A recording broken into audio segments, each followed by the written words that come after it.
Olá pessoal, estamos de volta. Esse é o Memória Capixaba. Eu me chamo Fábio Pirajá.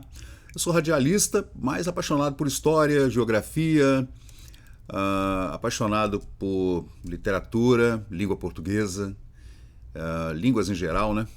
Língua inglesa também, que é maravilhosa. O latim também, né? A gente ama essas nuances linguísticas.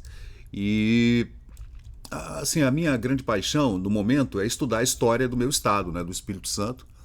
E eu tenho feito isso há mais ou menos uns 15, 20 anos, mais ou menos. Aí eu montei aqui no Facebook um repositório para fotografias antigas que eu venho colecionando, né, a minha vida inteira, que eu adoro também fotos antigas e filmes antigos, né. Sempre andava com uma câmera VHS nos ombros, lá nos anos 80. Tem muita gravação dos anos 80 no meu YouTube, Fábio Pirajá, e também réplicas desses filmes que eu gravei nos anos 80 em VHS no Memória Capixaba também, né? Cópias, né? E esse é o projeto que a gente criou há mais ou menos uns 15 anos, né? E a gente vem colocando aqui no Facebook, que é o local que eu escolhi para fazer, né, esse armazenamento de fotografias e vídeos e documentos e tudo, essas fotos e esses estudos que a gente vem fazendo. Pesquisa, né? É uma pesquisa que é dista da pesquisa historiográfica, ou geográfica, ou cartográfica, e ela se aproxima mais da pesquisa pela curiosidade que eu tenho com relação à crônica diária, ao jornalismo especialmente, né? Desde que a gente consegue encontrar essa documentação em periódicos, por exemplo, logo depois da vinda da família real portuguesa para o Brasil em 1808, e a fundação da Biblioteca Nacional, né? Dom João VI trouxe consigo, escoltado pela esquadra inglesa, a Biblioteca Pública de Portugal para o Brasil, né? Trouxe toda a corte e começaram os primeiros jornais desse período do nosso primeiro momento pós-colônia, a gente diria, né? Como Reino Unido, né? Em 1808. E claro que antes havia vários jornais, né? Inclusive aqui em Vitória, jornais anteriores, né? Ao início do século XIX, né? Século XVIII, e a gente vem estudando esses meandros da vida cotidiana, do capixaba especialmente, desde o descobrimento do Brasil, né?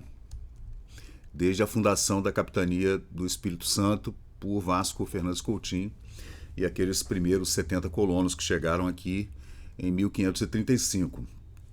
Bom, de qualquer jeito, a gente hoje vai tratar de um assunto muito mais atual, né, que eu diria, para falar sobre uma documentação dos Correios aqui de Vitória que eu encontrei na Biblioteca Nacional, no Almanaque do Espírito Santo, a repartição dos Correios, né? Gente, esse edifício dos Correios era muito bonito, né? Ele ficava exatamente em frente à Rua da Alfândega, onde está mais ou menos hoje ali, entre os Correios de hoje em dia e o edifício Rural Bank, né? Era logo ao lado da Praça do Relógio, né? A Praça 8 de Setembro, né? Então a gente vê aí, e era um edifício muito bonito, né? Infelizmente foi demolido. Tem até uma outra foto dele aqui no outro ângulo, né? Na parte... Ele tinha duas frentes, né? Você vê, essa é a frente, na verdade, né? E aqui é a parte traseira dele, a parte de trás, que era bonito. Tinha uma praça, tá vendo ali, ó? Que bacana, né? E essa praça dava para o porto, ali já estava o Porto de Vitória, já era bem ali, né? Bem interessante. E esse relato aqui, gente, na verdade é um relatório, né, sobre quem eram os responsáveis pelos Correios em Vitória no ano de 1899, né? Então a gente vê aí, ó, a repartição dos Correios, Almanaque do Espírito Santo, publicação nos jornais do Rio de Janeiro, eram relatórios realmente, né, da administração pública, né? Aí está dizendo aqui que esse correio funciona na Praça Marcelino Tostes, O administrador é o Coronel Manuel Ferreira de Paiva, a Rua Domingos Martins. O contador dos Correios era Joaquim Barbosa Quitiba, na cidade do Espírito Santo, que era Vila Velha, né? A este cidadão devemos e agradecemos todas as informações sobre esta repartição. Ao senhor Coronel Manuel Ferreira de Paiva, que era o administrador dos Correios em 1899, bem ali no período da República, né? Aí tinha aqui, ele faz um relatório sobre os oficiais desse período da República, que atuavam como funcionários dos Correios, né, de Vitória. O primeiro oficial é o senhor Sérgio Fuizo Lima, segundo oficial Vital Alves da Mota, e operava na rua Duque de Caxias, e o terceiro oficial, essa vaga estava desocupada, né? O tesoureiro dos Correios era o senhor Miguel Batalha Ribeiro, na Praça Pedro Palácios, né? Ali perto do Palácio Anchieta, né? E os praticantes, aí eu não sei o que seriam praticantes dos Correios em 1899. Não eram carteiros, hein? Eram praticantes, eu não sei. Que função seria essa, né? Manuel Francisco da Silva, Pedro Lopes de Almeida Nobre, José Jerônimo Chaves e Arthur Arieira. Agora os carteiros, né, na época. Tem até alguns sobrenomes que a gente reconhece. Por exemplo, João Pinheiro Sobrinho, João de Oliveira e Silva, Luiz Antônio Bala, Luiz Mululo Dandrade, Dandrade, Luiz Mululo Andrade. Mululo é um sobrenome que a gente conhece bem, né? Manuel Adolfo de Barcelos e Humberto Fabris. Praticante suplente interino, esse praticante eu não sei o que significa, Benedito Rangel dos Santos Rosa. Aí tem os suplentes, né? Carteiros suplentes. Afonso Pinheiro Bala, devia ser parente do Luiz Antônio Bala, né?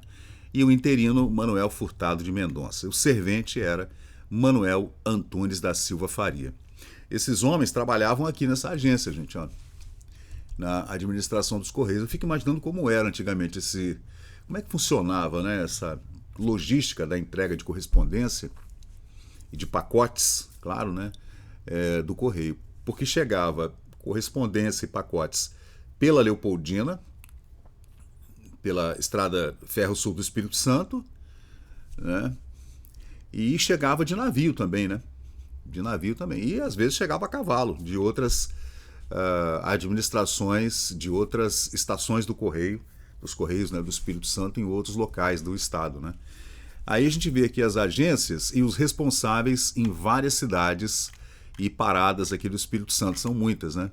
Em Afonso Cláudio, Virgulino Pires. Em Alegre, Luiz Antônio de Souza. Em Alfredo Chaves, Antônio Favone. Em Anchieta, Antônio da Mota. Em Baixo Guandu, Fabriciano Teixeira de Almeida. Na Barra do Rio Doce, Antônio da Fonseca Campos. Na Barra de Itapemirim, Júlio Campos do Amaral. Boa Família. Em Boa Família, Antônio Martinho Barbosa. Em Campinho, de Santa Isabel, Elizabeth Gerhardt. Elizabeth Gerhardt, com certeza da família do Guerra Santos, né? Daquela região lá de Campinho, né? Em Cachoeiro de Itapemirim, o senhor Arthur Nebias. Gozada que a gente encontra mulheres atuando como administradora de Correios em locais aqui do Espírito Santo. Por exemplo, em Campinho, a senhorita Elizabeth Gerhardt. E também tem outra aqui, em Mimoso, Maria Ornelas de Oliveira. Em Nova Almeida, Deolinda Júlia César de Amorim. Várias mulheres, tá? Tem outra aqui que eu vi agora há pouco, Gertrudes Maria de Moraes, em Conceição do Muqui. Etelvina Bittencourt dos Santos Moreira era responsável dos Correios em Santa Cruz, no Porto de Santa Cruz. Em Rodeio, a Maria Penha Forte Viana. Deixa eu ver se tem mais alguma mulher aqui. Em São João do Muqui, Matilde de Oliveira Assis. Em São José do Calçado, Leovegilda Sinfrônia do Sacramento, que nome diferente, né? Também Ana Medina Ribeiro, em São Pedro de Itabapuana. que eram mulheres responsáveis por essas estações dos Correios, né, espalhados pelo Espírito Santo. Aí, gente, tinha estação, como eu já falei o nome de alguns aqui, né? Em Cariacica, Arthur dos Reis Norbim. Em Castelo, Francisco José Brito. Em Conceição da Barra, Francisco Moreira Duarte. Em Conceição do Castelo, José Francisco de Oliveira. De repente você reconhece o nome de alguém aí, né? Alguém da sua família dessa região, né? 1899. Essas pessoas eram responsáveis pela distribuição de pacotes e correspondências nessas localidades aqui, funcionários do Departamento da Administração dos Correios de Vitória, que era central, obviamente, né? Por ser a capital. Deixa eu ver quem mais. Guarapari, Braulio Rodrigues do Nascimento. Em Iconha, Domingos Rodrigues Lopes da Cunha. Em Itaúnas, Augusto Flávio Lages. Em Itapemirim, Mário da Fonseca Barbirato. Em Linhares, Oséias Rangel de Amorim. Em Matilde, Ângelo Módulo. Em Muniz Freire, Antônio Correia de Ávila. Em Pau Gigante, Carlos Bizoquero. Em Piuma, Camilo Pires Martins. Em Pombal, Pedro Lopes Galvão. Em Ponte de Itabapuana, Joaquim Francisco Ramos. Em Porto do Cachoeiro de Santa Leopoldina, Manuel Jaderlino dos Passos. Em Porto de Mascarenhas, José Viana de Brito. Em Riacho, Emílio dos Santos Silva. Em Rio Novo, Ramiro Ribeiro dos Santos. Em Rio Pardo, Jonas Rodrigues de Lacerda. Em Santa Isabel, Felipe João Daniel. Em Santa Teresa, Sebastião dos Santos Pinheiro. Em São João não sei onde fica, hein? Rigo Felice. Em São Mateus, Ismael Leão de Espanha. Em São Miguel do Veado, Muqui, né? Muqui. Pedro Francisco Gomes da Costa. Em São Sebastião do Ocidente, também não sei onde fica, João Norberto da Silveira. Na Serra, Onofre dos Santos Ferreira. Em Vala do Souza, Antônio José Coelho Guimarães. E em Viana, Cirilo Pinto das Neves Rangel. Aí, tem aqui ainda uma relação grande que vocês podem ver aqui. Estou passando aqui para vocês, todos esses nomes aqui que eu acabei de falar, tá vendo? Aí aqui na capital, tinha a capital, Vitória, era dividida em 5 distritos, né? O primeiro distrito, o encarregado era o carteiro Luiz Mululo de Andrade. No segundo distrito, o carteiro Luiz Antônio Bala. No terceiro distrito, Humberto Fabris. Quarto distrito, carteiro João Pinheiro Sobrinho. E o quinto distrito, carteiro Manuel Adolfo de Barcelos. No primeiro distrito, que era o Luiz Mululo, que era o carteiro da região, em 1899, ele entregava correspondências na Rua 1º de Março, Duque de Caxias, Rua da Alfândega, Rua Pereira Pinto, Rua do Sacramento, Rua São Manuel, Rua General Câmara e na Travessa da Alfândega. Ali de frente para o edifício dos Correios, né? Bem aqui, ó. Exatamente aí. Essa rua aqui, lateral que vocês estão vendo aqui, gente, é a Rua da Alfândega. É incrível, né? Aqui na frente dessa rua hoje está o edifício Laje, né? E do lado o Rural Bank. Não dá nem para imaginar, né? E aqui, essa casa aqui é onde está a Praça 8, né? Que na época era um pequeno porto ali onde atracavam os navios ali, na Praça do Relógio, né? Não havia relógio nessa época dessa foto, gente. Essa foto aí é de 1910, mais ou menos, né? O segundo distrito era atendido pelo carteiro Luiz Antônio Bala, e ele atendia as ruas do Comércio, a Rua Presidente Pedreira, 23 de Maio, General Osório, a Rua da Lapa. Muitas dessas ruas já têm outros nomes, né? Claro. A Rua Caramuru, a Rua São Francisco, do Cais de São Francisco, Rua do Cruzeiro, Ladeira do Carmo e Coronel Monjardim. Deixa eu ver aqui mais. O terceiro distrito era atendido pelo carteiro Humberto Fabris. E ele atendia as ruas Professor Santos Pinto, Pedro Palácios, ali perto do Palácio Anchieta, né? Ele atendia também a Rua Doutor João Clímaco, Rua Muniz Freire, 2 de dezembro, Rua Domingos Martins, Coronel Dionísio, São Diogo, José Marcelino, Ladeira da Matriz, Coronel Couto Teixeira e Sacramento. O quarto distrito era atendido então pelo carteiro João Pinheiro Sobrinho e ele entregava correspondências e pacotes nas ruas Francisco Araújo, José Marcelino, 7 de Setembro, São Bento, Rua do Rosário, Rua Cristóvão Colombo, Rua Barão de Monjardim, 13 de Maio, Rua do Oriente, Praça Costa Pereira, Praça Paula Castro e na Ladeira Professor Baltazar. Você vê que era muito bem atendida a cidade, né? Tinha 5 carteiros que atendiam essas ruas principais aqui do centro de Vitória, Cidade Baixa e Cidade Alta, né? E no quinto distrito, o carteiro Manuel Adolfo de Barcelos, que atendia a Vila Moscoso, né, o Parque Moscoso, como era chamado antigamente, a Vila Rubim, antiga cidade de Palha, e atendia também as repartições federais. Então ele ia no edifício da Alfândega e atendia, né, esses edifícios que eram repartições públicas, né? Entregava correspondências e pacotes, malotes nessas repartições públicas, né? Aí tem aqui, ainda falando sobre o que eu falei no começo do vídeo, sobre essas repartições e de onde vinham essas correspondências, tanto por via férrea quanto por via marítima, ou fluvial até, né? Claro, porque você tinha que entregar correspondências em Cachoeiro de Santa Leopoldina, por exemplo, né? Subindo o Rio Santa Maria, né? Então, ele está dizendo aqui o seguinte, que havia a expedição de malas por linha terrestre, nessa época, em 1899, imagina. Ou era trem, ou era a cavalo, né? Charrete, não sei, né? Então, saía para Guarapari, para Anchieta, Piúma, para Barra do Itapemirim, para Itapemirim e para Cachoeiro de Itapemirim, por via terrestre, nos dias 3, 9, 15, 21 e 27 do mês. Olha só. Eram 5 dias onde saíam correspondências para Guarapari, Anchieta, Piúma, Itapemirim, Barra do Itapemirim e Cachoeiro. Nos dias 7, 14, 21 e 28, saíam correspondências de Vitória, daí desse edifício que vocês estão vendo, para Serra Nova Almeida, Santa Cruz, Pau Gigante.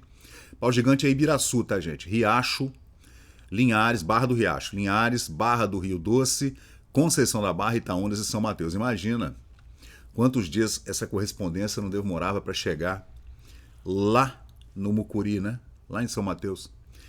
Aí nos dias 5, 15 e 25, as correspondências subiam para o Porto de Cachoeiro de Santa Leopoldina, Santa Teresa, Boa Família, Baixo Guandu e Afonso Cláudio. E nos dias 10, 20 e 30, a correspondência seguia para Cariacica.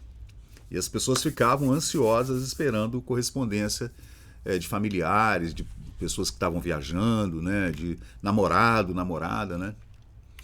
Aí está falando aqui que segundas, quartas e sextas, em 1899, esse é um relatório dos Correios do Espírito Santo, né? Seguiam correspondências diariamente, né, para Viana, Santa Isabel, Campinho, Alfredo Chaves, Matilde e São João.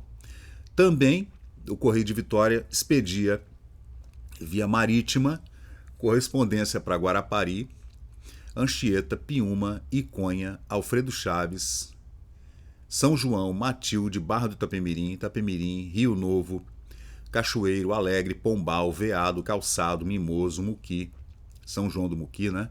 Conceição do Muqui, São Pedro do Itabapuana, Ponte do Itabapuana, Vala do Souza, que é hoje Cachoeiro, né? Castelo, Muniz Freire, Rio Pardo, Conceição do Castelo, São Sebastião do Ocidente, São Mateus, Santa Cruz, Conceição da Barra e Itaúnas. Por via marítima, mas acredito que também via fluvial, né? Porque não tinha como via marítima para Alfredo Chaves, né? É fluvial. E também seguiam essas correspondências via férrea também, né? Então, gente, é isso. É só um vídeo rápido aqui para mostrar para vocês essas curiosidades sobre como funcionavam os Correios. Esse é um carteiro que eu encontrei há uns anos atrás. É um carteiro de Vitória, mas infelizmente eu não tenho o nome dele, né? Será que a gente encontra o nome desse senhor? Seria extraordinário, né? Deixa eu ver se eu encontro aqui alguma coisa sobre ele. Casimiro, gente. O nome dele é Casimiro, famoso carteiro de Cachoeiro de Itapemirim. Que bacana, né? E esse é o tipo da homenagem que a gente faz aqui para esses homens e mulheres responsáveis pela correspondência. Veja, correspondência, cartas, missivas, mapas, jornais, revistas e pacotes. Ele saía desse jeito aí, o Casimiro, em Cachoeiro de Itapemirim, para fazer suas entregas, né? Então a gente faz essa homenagem. Essa foto a gente encontrou em 2015 e postamos aqui no Memória Capixaba para homenagear esses homens e mulheres responsáveis pela entrega de correspondências aqui no Espírito Santo desde sempre, desde tempos imemoriais, né, que se entrega correspondência para lá e para cá. Então não é uma coisa atual, não é uma coisa do século XX, nem XIX, nem XVIII, é do século V a.C. que se entrega correspondência desse jeito. Então a gente só tá aqui para fazer esse vídeo para homenagear esses homens e mulheres heróis, né, da nossa pátria, porque realmente devia ser um trabalho muito difícil, especialmente para aqueles carteiros que eram responsáveis por receber essas correspondências e pacotes no interior, especialmente lá na região das montanhas, né? Não era fácil. E sempre tinha uma pessoa responsável em alguma venda, em algum secos e molhados, que recebia essa correspondência, guardava. Sempre foi uma coisa de muita confiança, né? Por isso que os Correios, até pouco tempo atrás, eram, junto com as Forças Armadas Brasileiras, as instituições de maior confiança, né? Hoje em dia isso se perdeu muito, né? Mas de qualquer jeito a gente tem que homenagear essas pessoas que no passado fizeram esse trabalho, que era um trabalho difícil, hercúleo, heróico, de andar pelo meio das matas, dos rios, entregando essas correspondências. Então é isso aí, pessoal. Eu sou o Fábio Pirajá, esse é o Memória Capixaba. Se você tiver sugestões, por favor, entre em contato comigo pelo Facebook, pelo Instagram, pelo TikTok, pelo YouTube. Você pode entrar em contato comigo de várias formas, pelo Google mesmo, é só entrar lá, Fábio Pirajá, Memória Capixaba, você me encontra em todas as plataformas e a gente conversa que você pode sugerir. Se puder também curtir, compartilhar, se inscrever no canal, comentar também é legal, porque você divulga, né, esse trabalho que a gente faz de tentar fechar essas lacunas que existem na nossa historiografia, trazendo de volta esse aspecto que eu diria do cotidiano das pessoas, do dia a dia das pessoas, do jornalismo diário, daquele que conta fatos, acontecimentos, acidentes, crimes, né, eleições, tudo assim no cotidiano da vida capixaba, do Espírito Santo, nesses 500 anos de história. Então valeu, gente, muito obrigado e até a próxima. Valeu. E chegamos ao final de mais um vídeo aqui do Memória Capixaba. E se você curtiu o conteúdo, por favor deixe seu like, compartilhe aqui o nosso canal e inscreva-se para mais novidades. Até a próxima e muito obrigado por participar aqui do Memória Capixaba.